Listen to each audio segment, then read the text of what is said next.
ISRO ചെയർമാനാക്കാനുള്ള തീരുമാനം പ്രധാനമന്ത്രിയുടേതെന്ന് doctor V Narayanan. 14-ന് ISRO ചെയർമാനായി ചുമതലയേൽക്കുമെന്ന് അദ്ദേഹം പറഞ്ഞു. ചന്ദ്രയാൻ 4 അടക്കം നിരവധി ദൗത്യങ്ങൾക്ക് പ്രധാനമന്ത്രി അംഗീകാരം നൽകിയെന്നും വി നാരായണൻ വ്യക്തമാക്കി.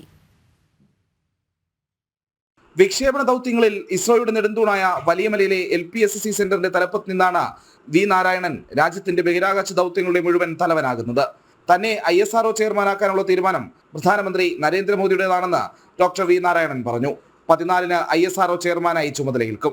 ഇത് ഓണറബിൾ പ്രൈം മിനിസ്റ്റർ ആണ് എല്ലാം ഡിസൈഡ് ചെയ്യുന്നത്. ഇപ്പം നമ്മളുടെ ISROയിൽ ഒരു ടീം ഉണ്ട്, ടീം വർക്കല്ലേ.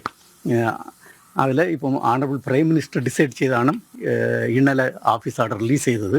നാളത്തെ സാറ്റലൈറ്റ് ഡോക്കിംഗ് ചന്ദ്രയാൻ 4-ന് മുതൽക്കൂട്ടാകും. 2040 വരെയുള്ള വിഷൻ ISRO തയ്യാറാക്കി വെച്ചിട്ടുണ്ടെന്നും ഡോക്ടർ വി നാരായണൻ പറഞ്ഞു. ഫ്യൂ മന്ത്സിൽ നമ്മൾ അൺക്രൂ മോഡ്യൂളിന് പറയും, അൺക്രൂഡ് റോക്കറ്റ്. ആളില്ലാതെ ഒരു ഹ്യൂമനോയിഡ് വെച്ച് ആൾക്കാരെ കൊണ്ടുവരുന്ന ആ പ്രോഗ്രാം, അതൊക്കെയുള്ള എല്ലാ ജോലിയും സക്സസ് ആയിട്ട് ഇപ്പോൾ നടക്കുന്നതുണ്ട്. ചന്ദ്രയാൻ 4, ചന്ദ്രയാൻ 3 നിങ്ങൾക്കെല്ലാം അറിയാം. ഇന്ത്യ വേണം ആദ്യത്തെ ദേശം മൂന്നിലെ സൗത്ത് പോലിൽ പോയി സക്സസ് ആയിട്ട് ലാൻഡ് ചെയ്തത്.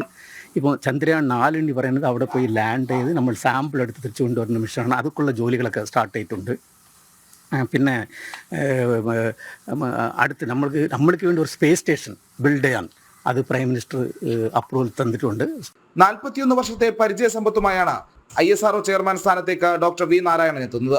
7 വർഷമായി LPSC ഡയറക്ടറായി സേവനമനുഷ്ഠിക്കുന്നു. C-25 ക്രയോജനിക് എഞ്ചിൻ വികസനത്തിൽ നിർണായക പങ്ക് വഹിച്ചിട്ടുള്ള ഡോക്ടർ വി നാരായണൻ ക്രയോമാൻ എന്ന പേരിലാണ് അറിയപ്പെടുന്നത്. ചന്ദ്രയാൻ 2 ലാൻഡിംഗ് ദൗത്യത്തിന്റെ പരാജയം പഠിക്കാൻ നിയോഗിക്കപ്പെട്ട സമിതിയുടെ ചെയർമാനുമായിരുന്നു. ജനം, തിരുവനന്തപുരം.